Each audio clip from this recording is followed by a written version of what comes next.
Some promises are born in parlors, dressed in lace and spoken where every lamp is polished bright. But the promises that last are often made in meaner places, with mud on the hem and fear caught in the throat. I have seen love begin with a laugh, with a dance, with a letter folded in lavender paper. But the one I remember best began on a train platform, in cold rain, when a woman with another woman's tickets stood with nowhere to go, and a poor rancher looked at her as though ruin itself had stepped down from the cars. Olive Irons came off the eastbound train at the little depot in Kerrville, with one gloved hand clamped around a worn valise, and the other pressed hard to the front of her traveling coat, where her sister's letter lay hidden like a sin. Steam rolled along the platform boards. Rain struck the tin roof and ran off in ropes. Men in mud-stiff boots crowded near the baggage cart, and two women from town stood under black umbrellas, watching everything the way church women watched a coffin. Her trunk did not come off with her, only the valise, only the borrowed ticket stub, only a small brass thimble tied to a ribbon inside her pocket, the last thing her mother had given her. The conductor had already shouted, "Kerrville, 5 minutes," and the train hissed like something impatient to leave her behind. Olive turned once, searching the windows as if she might still see her sister's pale face there, changing her mind, calling out that the whole foolish bargain was over. But Clara was not on the train. Clara Irons had run, and Olive had taken her place. She had done it at dawn in San Antonio with her hands shaking so badly she could hardly pin Clara's hat. She had done it because the ticket was paid for, because the letters had already crossed half of Texas, because Matthew Hale, poor rancher of Bandera County, had sent his last money for a bride to come help hold a failing place together. She had done it because Clara had sobbed into a flour sack and said, "I can't marry a stranger, Olive. I'd rather die." So Olive had buttoned the blue coat that was too narrow in the shoulders, tucked Clara's letter against her stays, and boarded the train with less than $3 in her purse. Now she stood in the rain while the station agent dragged a crate of lamp oil past her, and a boy laughed at the muddy splash on her skirt. "Miss Irons," the voice came from the far end of the platform. Olive turned. A man stood beside the water barrel, hat in his hands, rain darkening the shoulders of his patched brown coat. He was tall, though not in the grand way of storybook cowboys. He looked lean from work and winter, with a face cut serious by weather and worry. His boots had been mended more than once.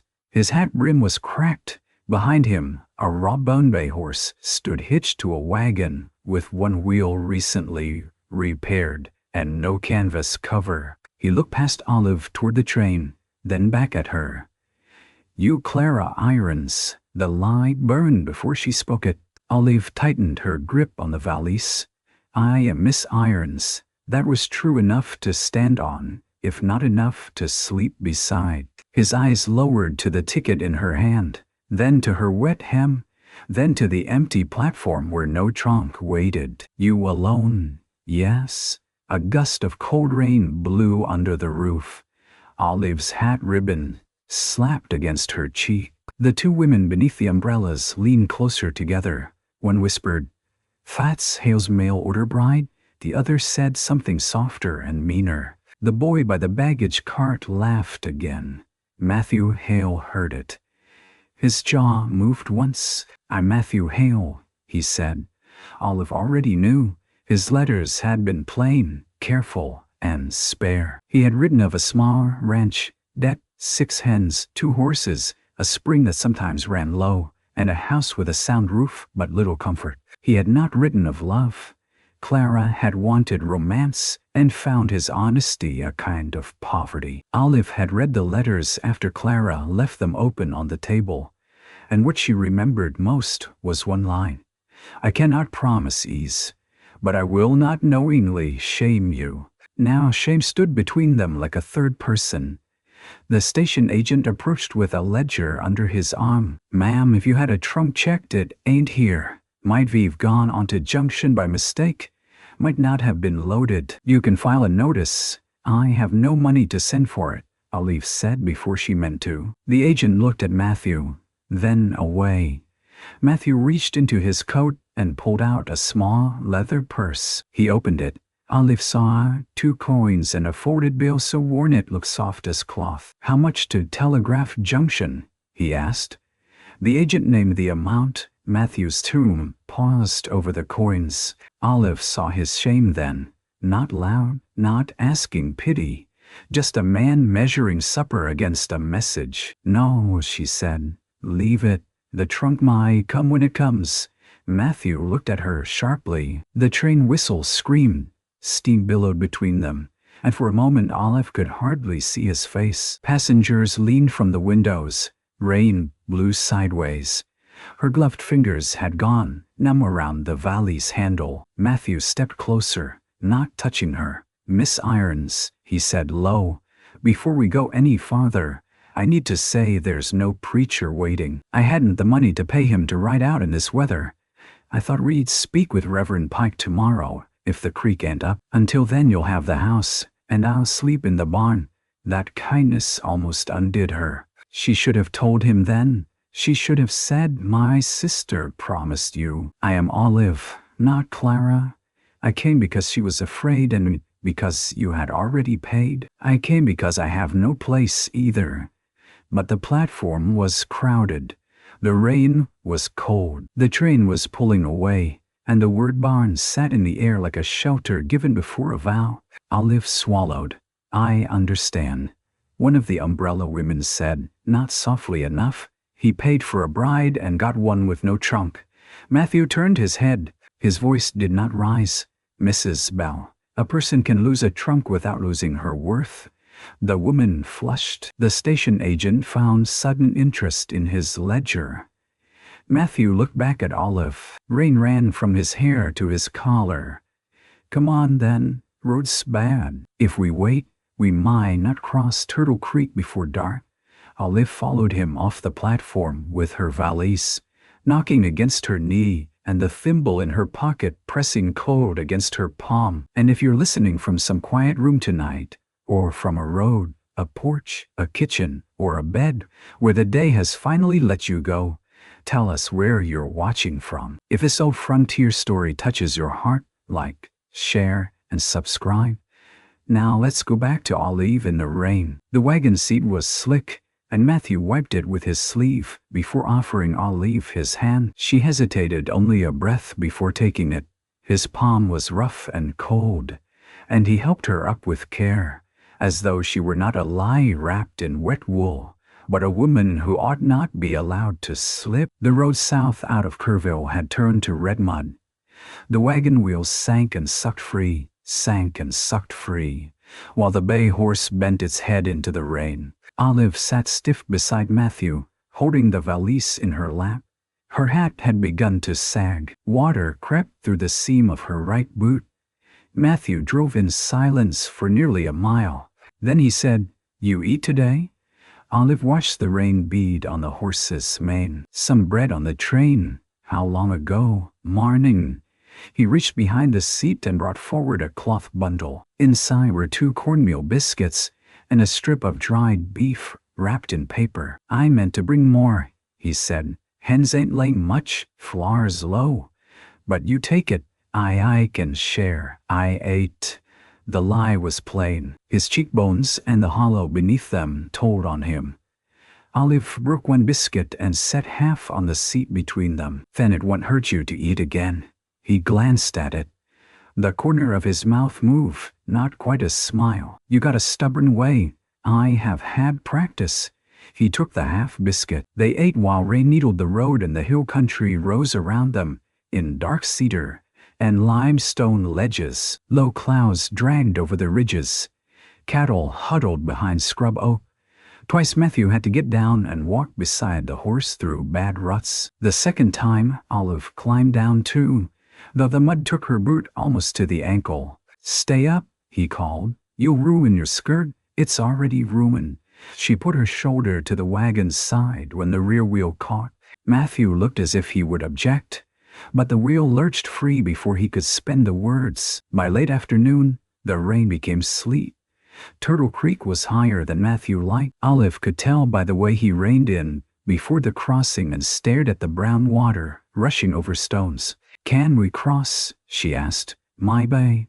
"That is not an answer, Archie. That's the only honest one." The wind lifted the edge of her coat. Her fingers ached inside wet gloves. Matthew looked at the sky, then at the road behind them. No shelter between here and town except the old line shack. Roof leaks, but it's higher ground. "Then we go there." He studied her. "You don't scare easy." "I scare plenty. I just do not find it useful to announce it." This time he did smile, faint and brief. The line shack sat half a mile uphill under 3 live oaks, bent by years of weather. It was one room, with a crooked door, and a chimney that had lost several stones. Inside, the air smelled of mice, old ashes, and damp wood. Matthew tied the horse beneath the trees, carried in the feed sack, and found a lantern hanging on a nail. Olive stood near the doorway, shivering hard enough that her teeth clicked. "There's a dry blanket in that box," he said. "I'll turn my back. I can manage." "Yes, ma'am." He turned anyway, facing the cold hearth while she opened the box and found a gray wool blanket folded beside a rusted trap. She took off her soaked coat and wrapped the blanket around her shoulders. Her dress beneath was damp but decent. She set her valise by the wall and knelt to coax kindling from a basket. Matthew glanced back. "You know fires? My father was a blacksmith. My mother was ill 6 years. I know fires, bread, poultices, accounts, and the difference between a nail worth saving and one that will split a board." He crouched across from her, placing larger sticks where she pointed. "That's a long answer." It was a long life. The fire caught slowly. Smoke backed up twice before the chimney drew. Matthew used his hat to fan it, while Olive warmed her hands and tried not to think of Clara. Somewhere dry, perhaps already regretting what could not be pulled back like thread. When darkness came, the shack held a little heat. Matthew spread his coat near the door and sat with his back against the wall, leaving Olive the narrow bunk. "You cannot sleep on the floor," she said. "Done it before. That does not make it sensible. Nothing about this day has been sensible." The words sat between them. Olive turned the brass thimble in her pocket. She wanted to tell him. The storm beat hard against the roof, and water dripped into a tin cup near the wall. It seemed a small, mean place for truth, but perhaps truth always looked mean before it set anyone free. "Mr. Hale, Matthew," he said, "if we're to be married tomorrow, you might as well use it." Her throat tightened. "Matthew." He looked up. She pulled the letter from inside her coat. The paper had softened from the rain and the warmth of her body. "My sister wrote you." His eyes sharpened. "Clara Irons wrote you," Olive said. "She is my younger sister. She was the one who answered your notice. She was the one you expected." The fire popped. Matthew did not move. Olive kept her voice level because if it shook, she feared everything in her would spill out. "She lost courage this morning. She said she could not marry a stranger. She begged me not to make her go. The ticket was paid. Your money was spent. There was no way to return it, I thought." She looked down at the letter. "I thought a woman coming was better than no woman at all." Matthew's face had gone still in the lantern light. "What's your name?" "Olive Irons." "Not Miss Irons. Not Clara. Not borrowed. Olive," he repeated, as if setting it where it belonged. "I should have told you on the platform. I was ashamed. I had $2.17, no trunk, no work waiting, and the train leaving behind me. That is not an excuse. It is only the shape of it." He looked toward the door. Rain scratched there like fingers. "Did you come wanting marriage?" Olive folded the letter once, carefully. "I came wanting not to be useless." "That ain't the same." "No." He rubbed both hands over his face. He looked older then. Not angry first, tired first, then hurt. "I wrote to Clara," he said. "I told her what this place was. I told her I had debt told her I wasn't bringing her to comfort. She did not want discomfort. And you did, Olive almost laughed. But it would have sounded broken. I know discomfort. I did not come courting it. He nodded once. Slow. Outside. The horse stamped under the trees. Matthew stood and took one step, then stopped, because there was nowhere to pace. I used the last of what I had to send that ticket. Sold a heifer for less than she was worth. Thought if I could get a wife here before spring, we might put in a garden, mend the west fence, keep the place from being taken. I can work. I don't doubt that. I can keep accounts. Can you marry a poor man you met in the rain after lying to him? That struck clean. Olive looked at the fire until her eyes blurred. I do not know. Matthew leaned his shoulder against the wall. For a long while, he said nothing. The silence was not empty. It was full of the money he had lost, the woman he had not received, the woman he had, the rain closing the road, and the single room where neither of them could retreat far enough. At last he said, "Creek might be down by morning. I'll take you back to town." The words opened the floor beneath her. Olive nodded, because dignity was sometimes only a stiff neck. "Thank you. You can use my name at the hotel desk. I'll speak to Reverend Pike's wife. She might know work." She looked at him then. "And your ticket money?" His jaw tightened. "It's gone. I can repay it." With what? The honest answer was nothing. Olive folded her hands in the blanket. The brass thimble caught against her knuckle. "Then I will owe you." He looked at her for a long moment, and something in his face changed. Not softened, not yet, but changed. "My mother owed to everyone after my father died," he said. "I know what that word does to a person."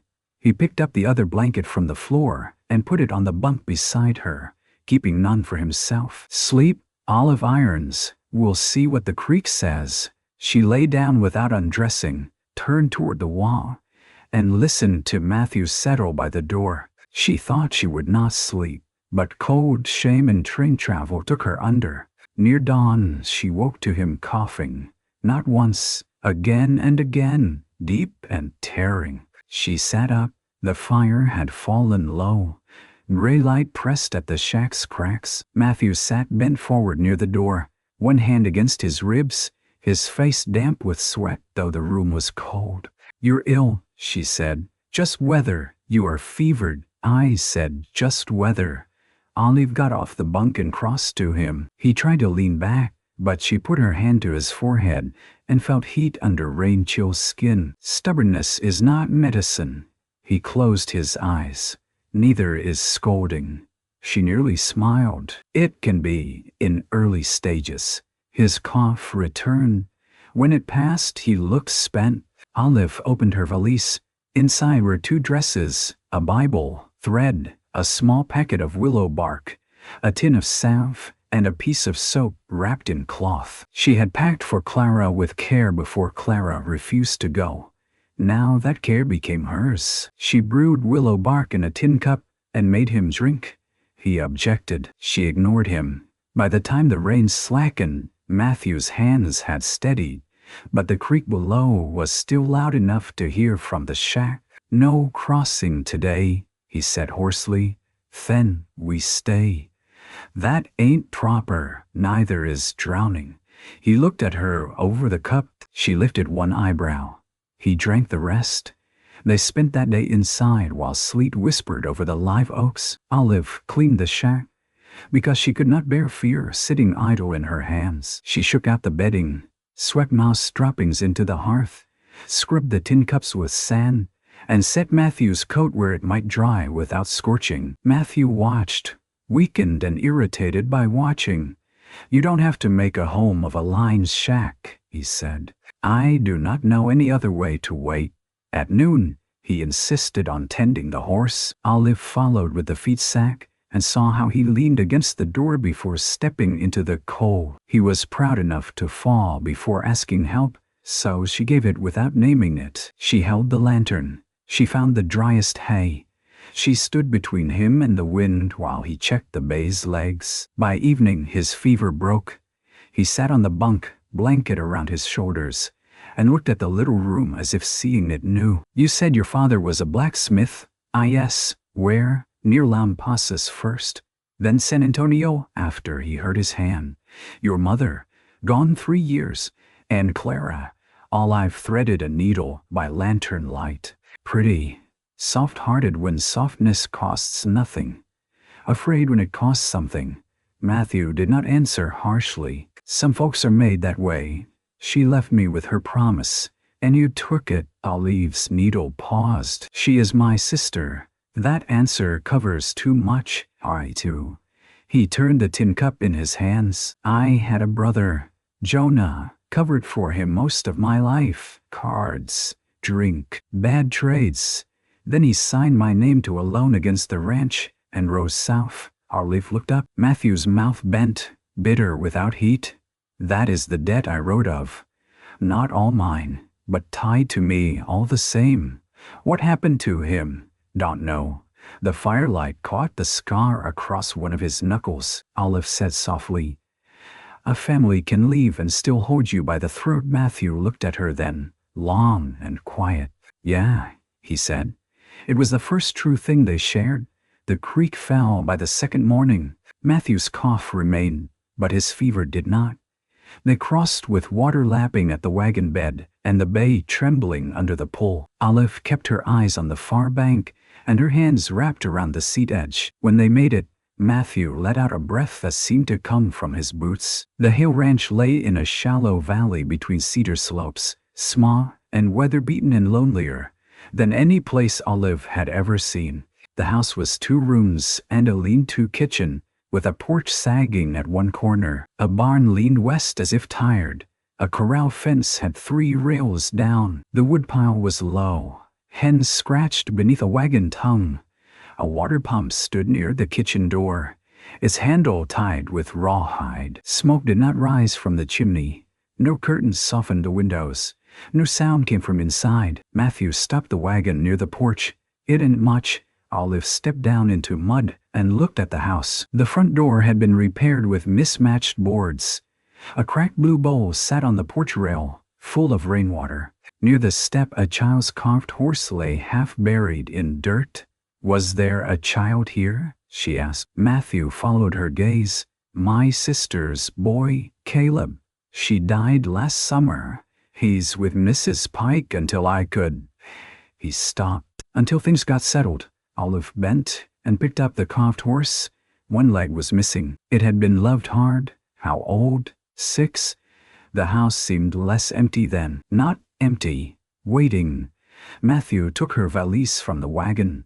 You can have the front room. I'll sleep in the barn till I take you back, or till we decide. Do you still mean to take me back? His eyes moved over the sagging porch, the low woodpile, the broken fence, the hens, the woman standing in mud with a child's toy in her hand. I don't know what I mean, he said. Inside, the air was cold and stale. The front room held a rope bed, a washstand, a Bible, and a trunk with a cracked leather strap. The kitchen had a stove with 1 loose leg, a rough table, 2 chairs, and shelves holding beans, cornmeal, coffee, and not much else. A tin plate lay upside down beside the pump bucket, as if someone had stopped mid-chore and never returned. Olive removed her gloves. Where's the flour? Matthew blinked. Why, the flour. If I am to stay even one day, we will need bread. His expression shifted between protest and relief. Barrel by the stove, almost empty. Then we will make it count. That was how the awkward living began. Not with vows, not with kisses, with flour measured by spoonfuls, a stove leg wedged with a flat stone, and Matthew sleeping in the barn under 2 horse blankets, while Olive took the front room and pushed the washstand against the door at night, because propriety was one thing, and caution another. On the first morning, she found him splitting cedar before dawn, coughing into his sleeve between strokes. She came out with coffee in a tin cup and set it on the chopping block without speaking. He looked at it. "You don't have to serve me. I am not serving. I made too much." The cup was half full. He drank it anyway. On the second day, she mended the tear in his work shirt and left it folded on the kitchen chair. He picked it up, thumbed the neat stitches, and said nothing. But the next morning, he brought in a bucket of water before she asked, and he had wiped the mud from the handle. On the third day, she let the hens out and found only 3 eggs. She marked the calendar by the stove. Matthew watched her from the doorway. "What's that for?" "To see which hens are worth their feed. They all look the same to me. That is why they have been cheating you." He gave a small sound, almost amusement, and went to the barn. The weather stayed mean. Cold rain turned the yard to a churn of mud. Wind found every crack in the house. Olive stuffed rags along the windows and hung one of her dresses over the worst gap. Matthew brought cedar boughs to bank the north wall. Together they patched the corral while the bay horse nosed Olive's shoulder, and the hens complained underfoot. The first time Matthew's hand brushed hers over a hammer. Both of them drew back. The second time, neither did. At night, Matthew came in for supper and left before the lamp burned low. They ate beans, corn bread, and once a rabbit he had trapped. Conversation was sparse. "You salt this?" he asked one evening. Yes, good. Salt generally helps. I meant the cooking. I know." He looked down at his plate, embarrassed by his own kindness. Olive spared him by asking about the west fence.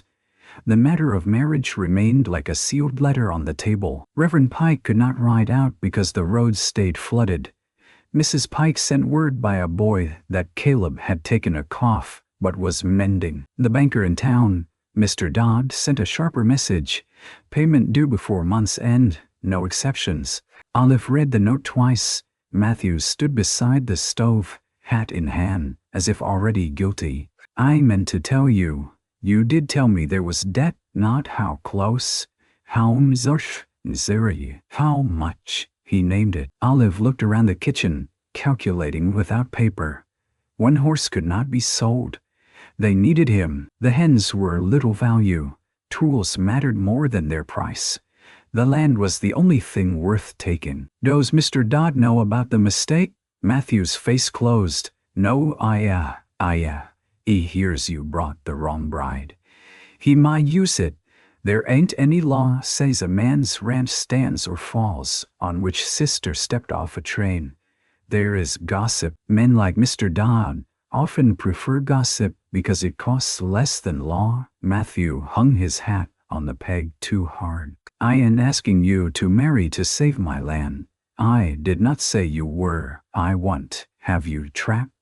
I am already trapped by the facts of my life, Matthew. Do not take credit for all of them." That silenced him. The next day, he hitched the wagon for town to fetch Caleb and speak to the Reverend. Olive stood on the porch in Clara's blue coat, holding a list of supplies. "You coming?" he asked.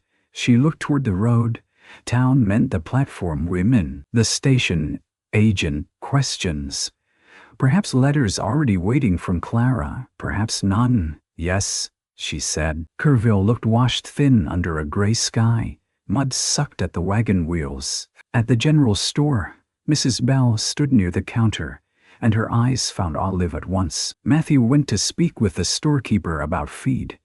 Olive asked the price of flour, and nearly winced. She bought a small sack, salt, lamp oil, and needles with her remaining money. When she opened her purse, 2 coins and a nickel lay in her palm. Mrs. Bell drifted closer.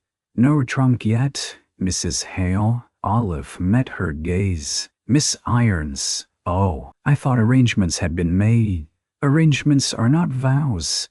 Mrs. Bell smiled the way a knife might, if it learned manners. "How careful you are." Matthew turned from the counter. Mrs. Bell continued, "A woman traveling so far alone ought to be careful. People do wonder." Matthew stepped beside Olive, not too close, but close enough that the store seemed to notice. "People can wonder while minding their own accounts," he said. The storekeeper coughed. Mrs. Bell's face tightened. "I meant no harm. That would be easier to believe if harm didn't always follow right after you. Olive looked at him then. He was poor, yes. His coat patched, his credit strained, his boots muddy. But he stood there with his chin level, spending reputation as if it were money he still had plenty of. Outside the store, Olive said, "You need not defend me every time." He loaded the flour into the wagon. "I won't hear you shamed. You were shamed too. I'm used to mine. That does not make it cheaper." He paused with one hand on the wagon's side. Before he could answer, a child's voice called, "Uncle Matthew."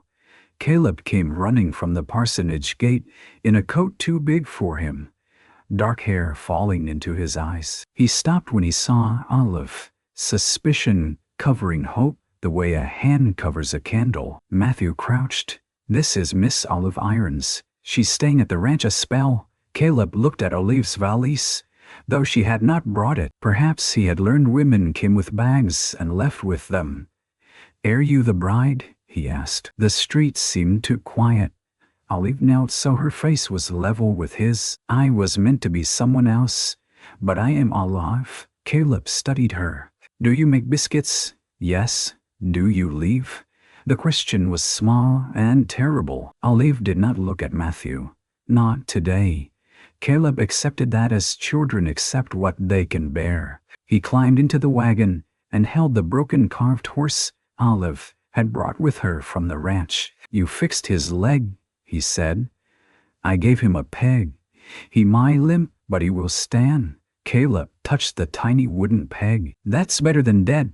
"Yes," Olive said. "It often is." With Caleb in the house, the ranch changed faster than Olive expected. Not easier, louder, more crumbs, more mud, more need.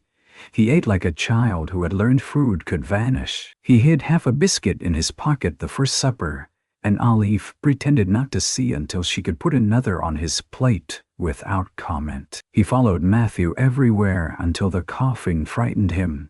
Then he followed Olive. He watched her knead dough, pump water, hang laundry near the stove, and sort beans. "My mama sang," he said one afternoon. "What did she sing?" "Sad ones." Olive folded a wet shirt over the line.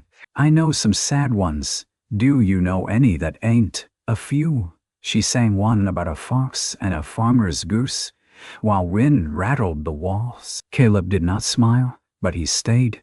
Matthew came in quietly during the last verse and stood by the door, listening as though he had found something he had forgotten owning. That night, after Caleb slept in a trundle bed Matthew had dragged from the barn and repaired with fresh pegs, Olive sat at the kitchen table with the accounts. Matthew sat opposite, rubbing oil into a cracked harness. "There might be a way," she said. He looked up. "If you sell cedar posts in town, not raw logs, you get more. The West Ridge has enough. You cut, I can strip and stack.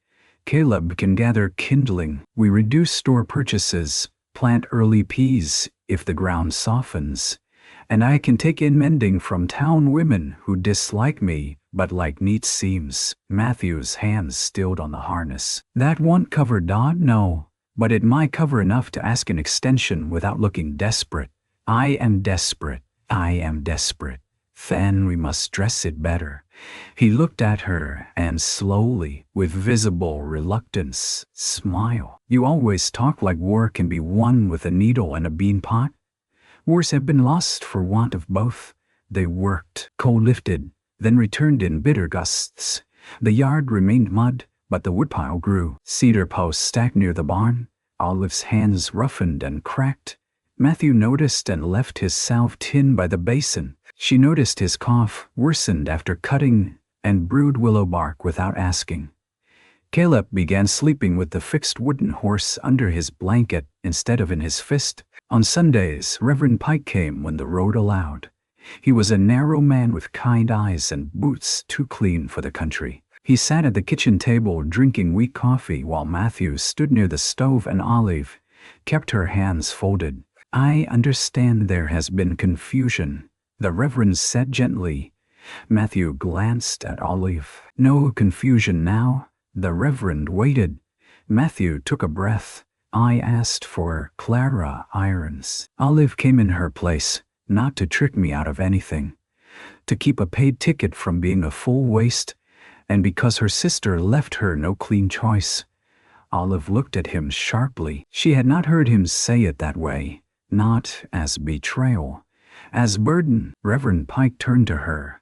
Do you wish to marry Matthew Hale? Caleb, who was supposed to be outside, stood silent in the lean-to doorway. Olive felt every eye, every board, every cold draft under the door. I do not wish to marry only because of debt, or gossip, or a child's need, she said, and I do not wish to leave those things to crush him if my staying could help. That is not quite an answer. No, Olive said. It is an honest beginning. Matthew's voice came low. I won't have her vow under pressure. Reverend Pike nodded, but his face was troubled. Then you must guard appearances carefully. Separate sleeping arrangements. No cause for talk. Matthew gave a dry sound. Talk don't need cause. No. But if he's better with scraps. After he left, Olive found Caleb in the barn, kicking at straw. You ain't marrying him, he said. Not today. Why? Because marriage should not be used like a fence rail to prop up a falling wall. He considered this, but sometimes a rail keeps the cow in. Olive sat on an upturned crate. That is also true. Do you hate him? No. Does he hate you? No. Then grown folks are foolish. Yes, Olive said. Often. In mid-March, a letter came. Not from Clara, from a man named Silas Voss. Matthew brought it from town with his face dark and closed.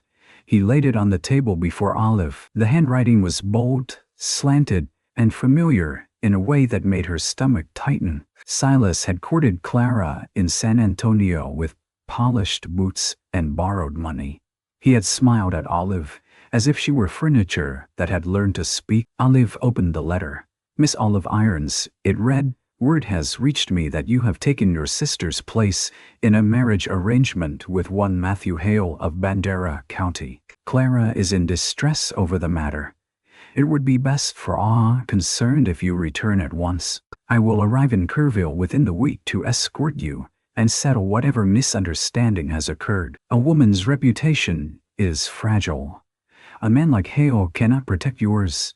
There was more. Worse because it was polite. Olive folded it. Matthew watched her. Who is he? No one with rights over me. That ain't what I asked.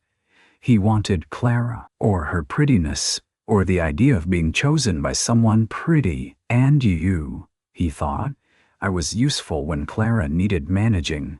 Matthew's eyes hardened. Did he hurt you?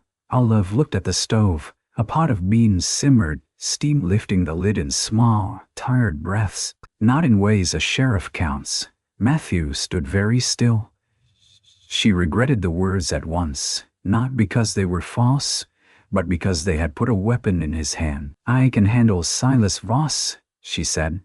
I don't doubt you can. Don't mean you should have to. That evening, the wind turned wild.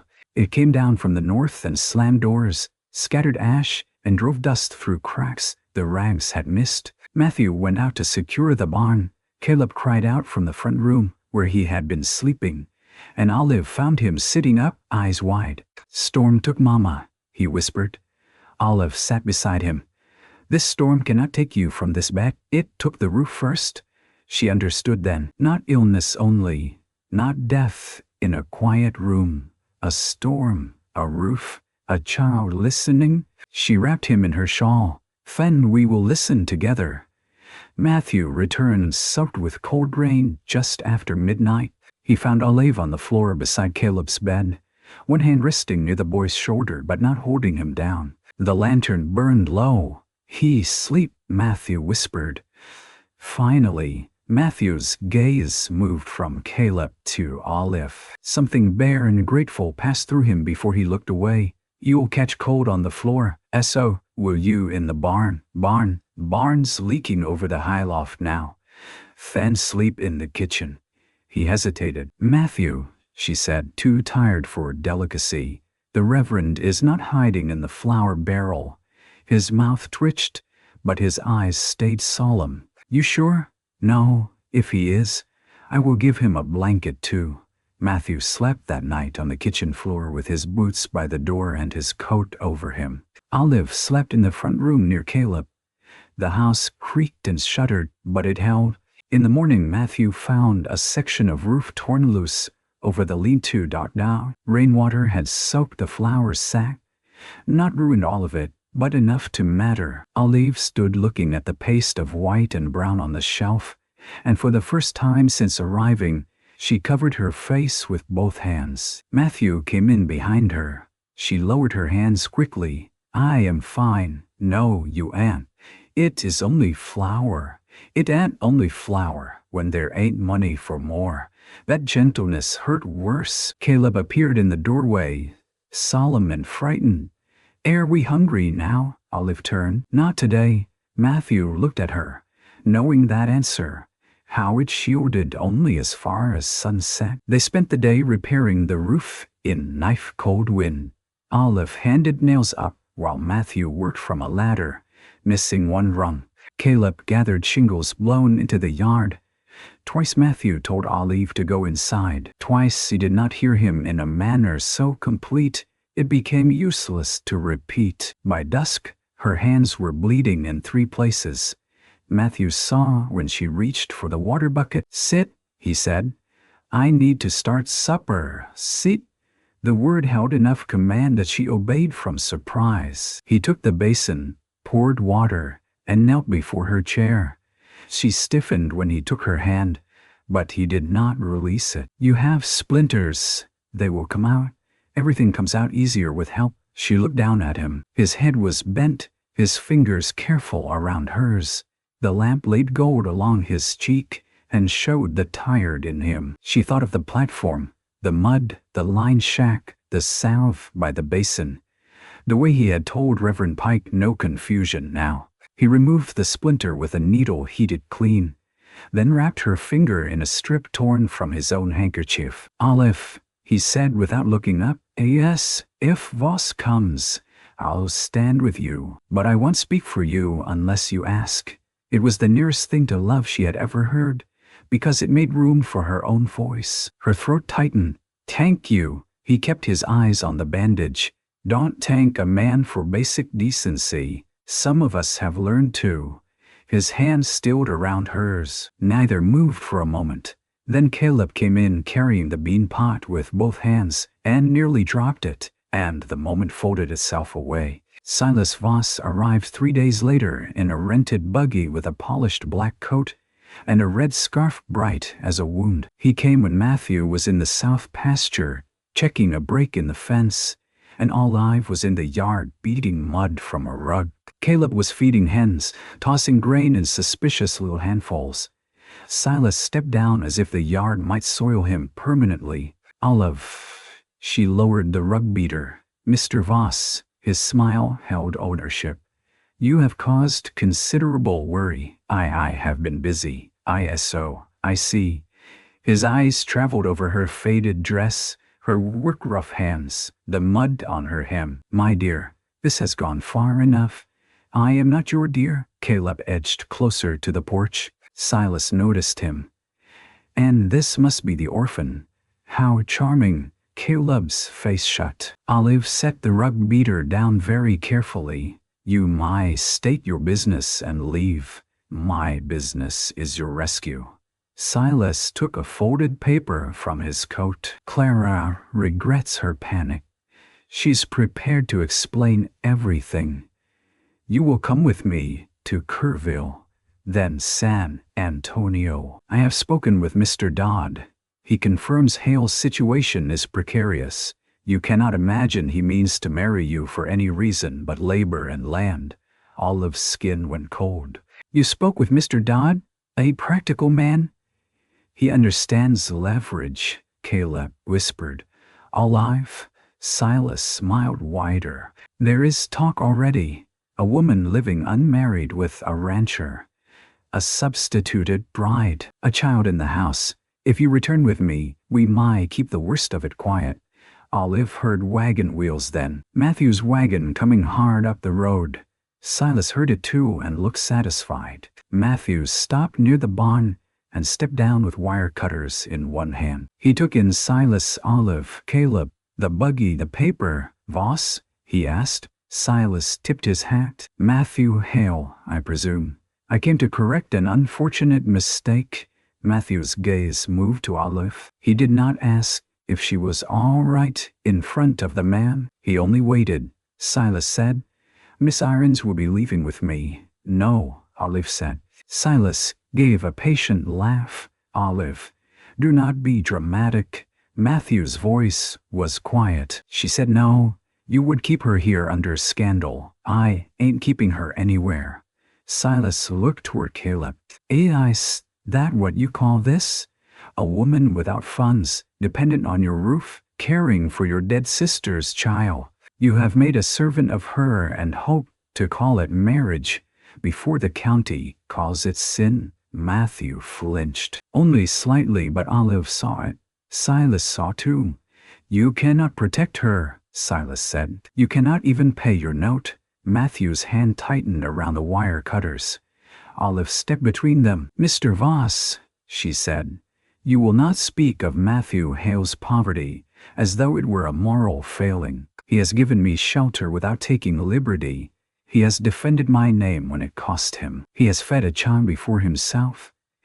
If this is poverty, it has better manners than your abundance." Silas' face reddened. "You foolish woman." Matthew moved then, but Olive raised one hand. He stopped. Silas leaned close enough that she smelled bay rum and anger. "Clara said you would ruin yourself out of pride." Olive's heart clenched at her sister's name, but she kept her voice steady. "Tell Clara I love her. Tell her I will not live the life she abandoned just to make her comfortable with leaving it." Silas folded the paper slowly. "Dodd will foreclose. Then Mr. Dodd might come say so himself." "He will," Matthew spoke. "Then and I'll be here?" Silas looked him over with contempt. I imagine you usually are." He climbed into the buggy and drove away, mud splashing under the wheels. For a long time, no one spoke. Then Caleb ran to Olive and wrapped both arms around her waist. She put a hand on his head and looked at Matthew. "I am sorry," she said. "For what?" "Bringing him here. Bringing this." Matthew dropped the wire cutters into the wagon bed. "Trouble knew the road before you did. That is not an answer." He walked closer, stopping with space between them. "Then here's one. Don't go." The simple sentence struck harder than any plea. Olive's hand tightened on Caleb's shoulder. Matthew swallowed. "Not for the note, not for the house, not for him. Stay because you want to see what this becomes. If you don't, I'll drive you wherever you say." Caleb held his breath.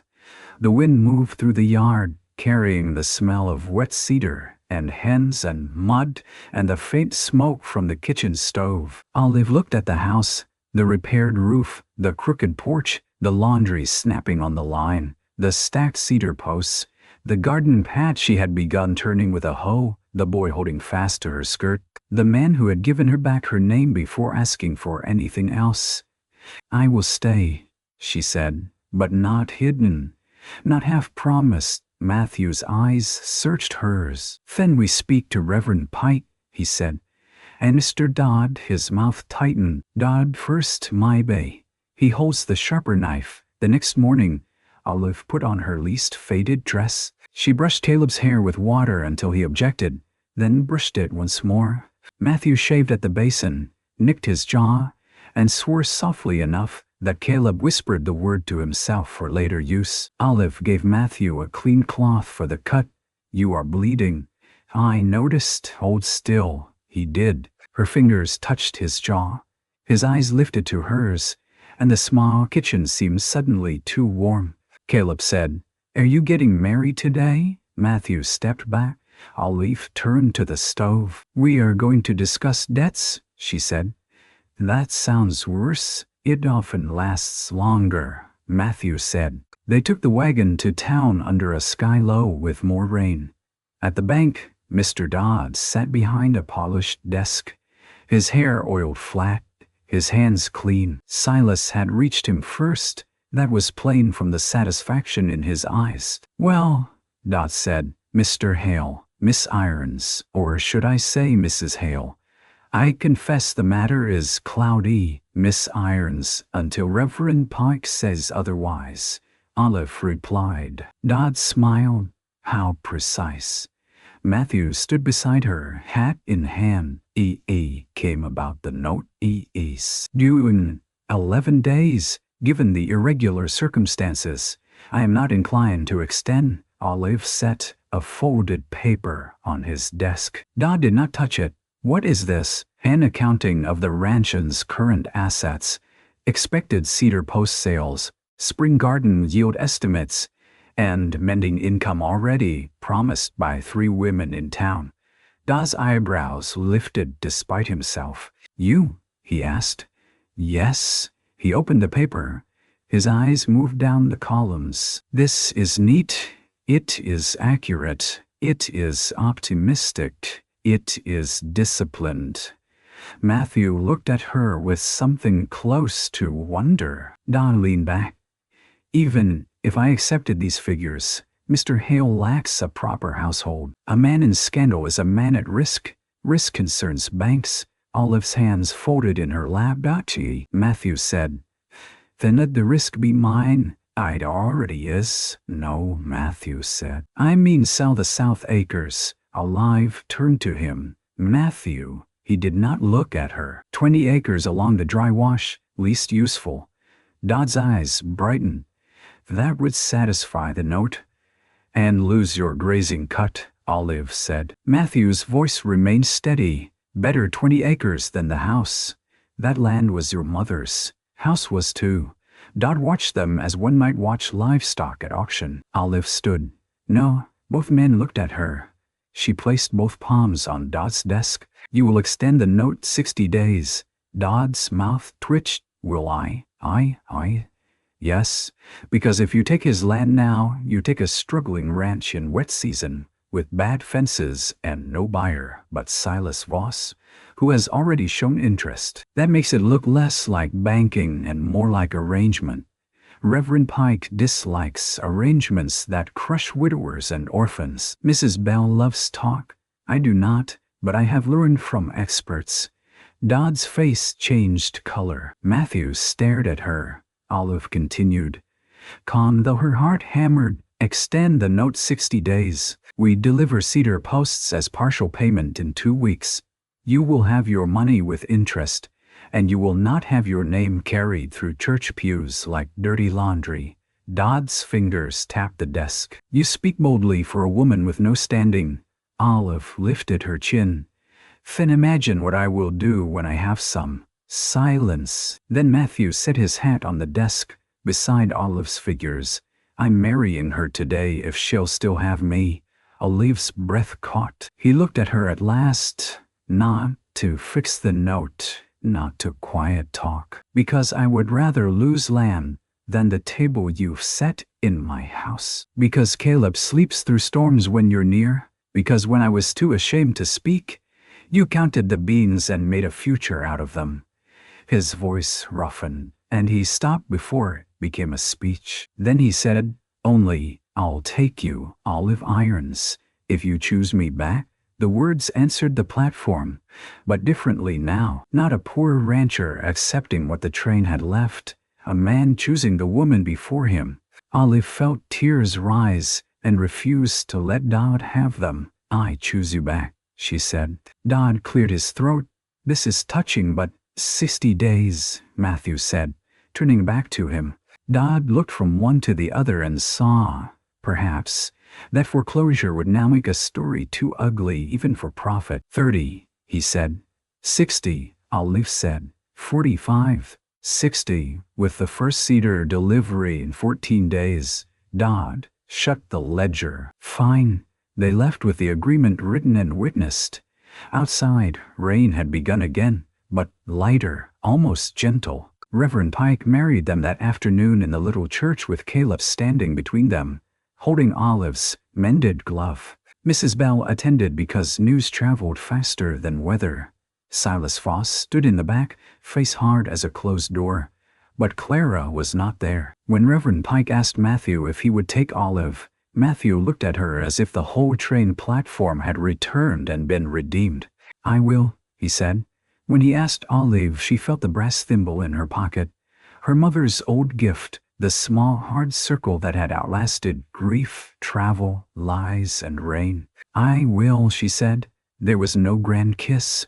Matthew touched her cheek with his rough hand and kissed her forehead first, as if honoring thought before beauty. Then he kissed her mouth softly, with the whole church watching and Caleb whispering, "That means married," Mrs. Bell cried, though she later denied it. Marriage did not make the ranch easy.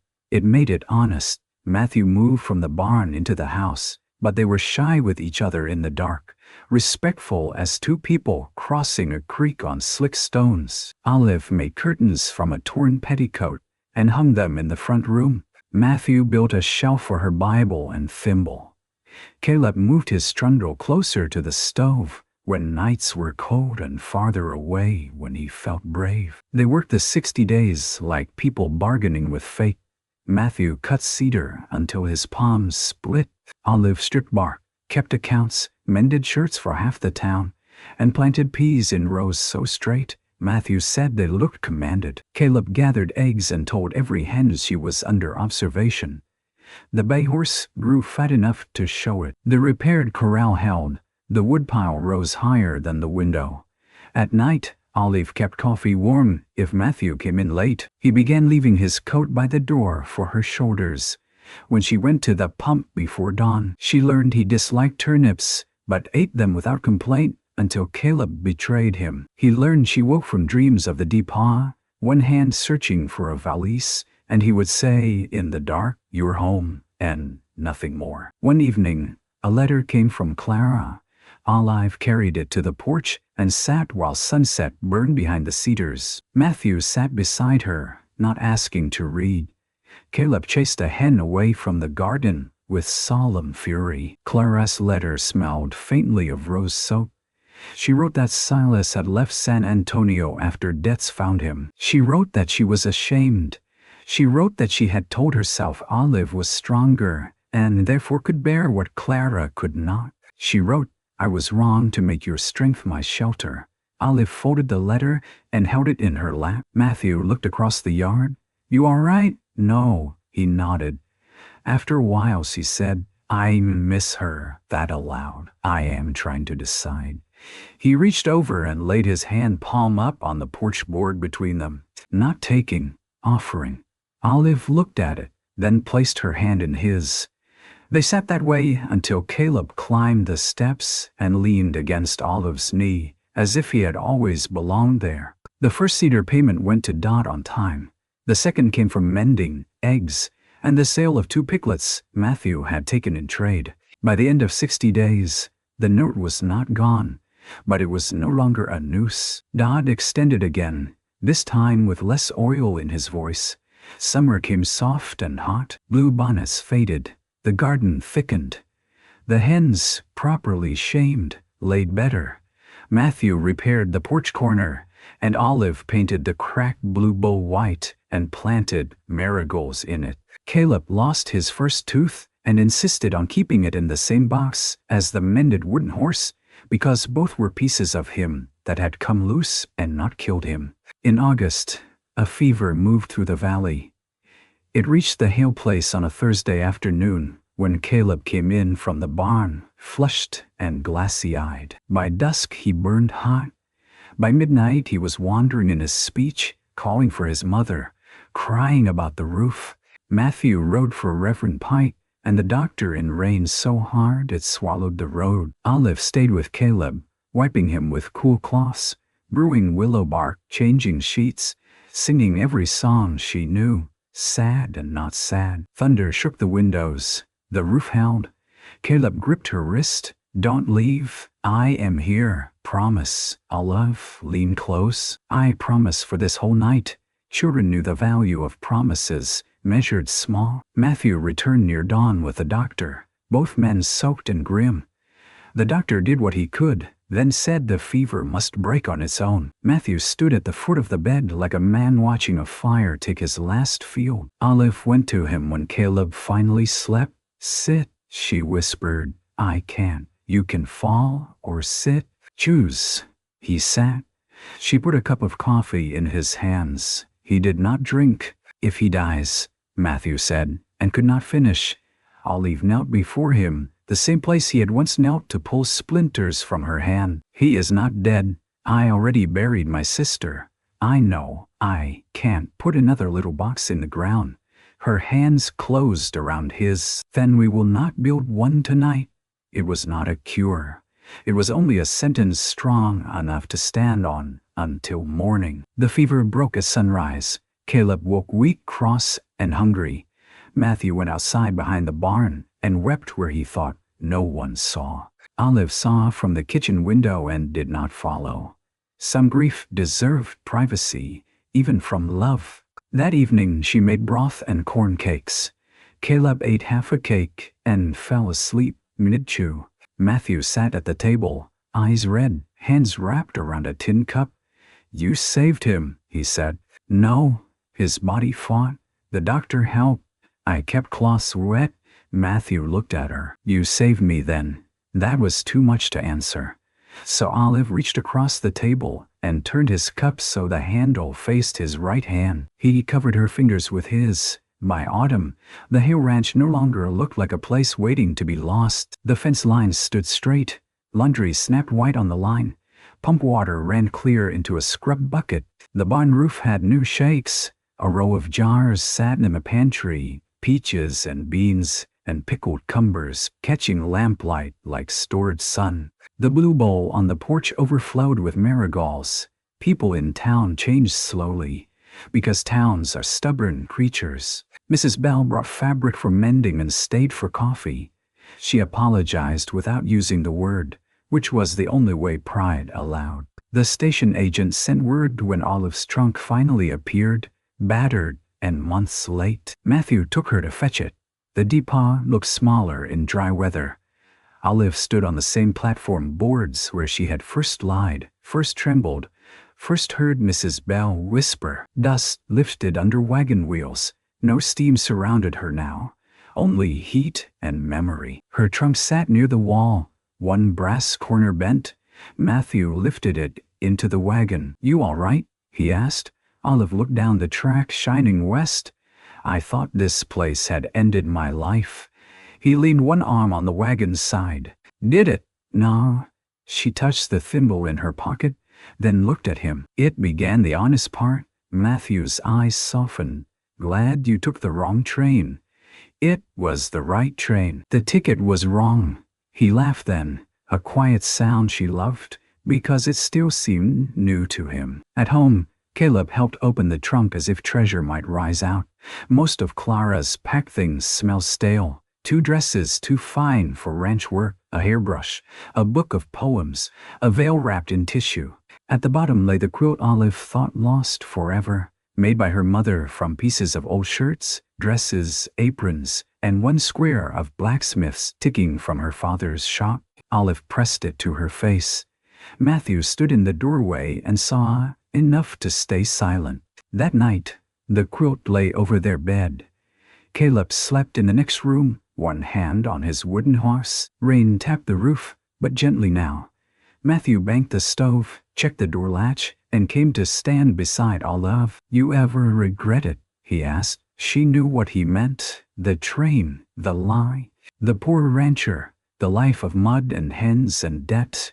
Olive looked around the room. The curtains moved softly in a draft.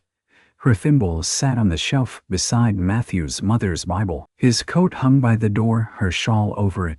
Their boots stood together beneath the bench, his large and worn, hers patched at the toe. In the kitchen, coffee waited for morning. On the table lay Caleb's school slate, Matthew's repair list, and a bowl of apples Mrs. Pike had sent. "No," she said. Matthew came close enough that his sleeve brushed hers. "I regret the hurt," she said. "Not the road." He took her hand. "Alive, hell has a sound to it," she smiled. "It took you long enough to say so. I was afraid of wanting it too much, and now. He looked at her as though she were lamp and fire and weathered shelter all at once. Now I reckon wanting can be a kind of prayer if a man is willing to work after saying it.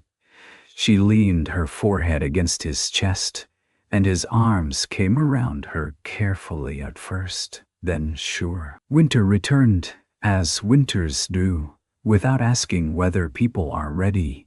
But that year, the Hale house met it with a full woodpile, tight windows, sacks of flour, and 3 quilts on the beds. When blue northers pushed across the hill country, the stove glowed red and steady. Caleb read halting verses from the Bible while Matthew pretended not to help an olive mended by lamplight.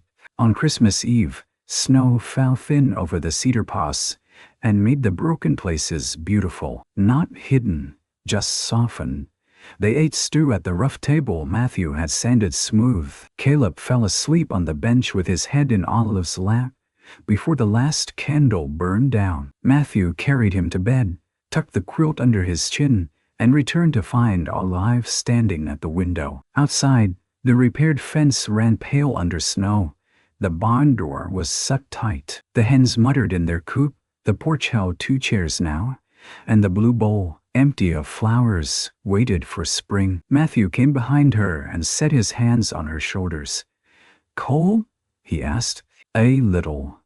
He took his coat from the peg and placed it around her. She smiled without turning. "You always leave this by the door. In case you need it, I know." The house settled around them, wood ticking, stove breathing, child sleeping, snow falling with the patience of forgiveness. Some said Matthew Hale had taken the wrong bride out of pity that day on the platform. Some said Olive Irons had married a poor rancher because she had nowhere else to go. But houses know the truth better than towns do. The boards knew, the table knew, the mended shirts, the warm coffee, the straight fence, the child sleeping without fear, the marigold bowl waiting through winter. They all knew. Love had not arrived whole on the train. It had come cold, ashamed, and carrying a borrowed name. Then it stayed, put on an apron, split kindling, counted coins, guarded dignity, and made a home.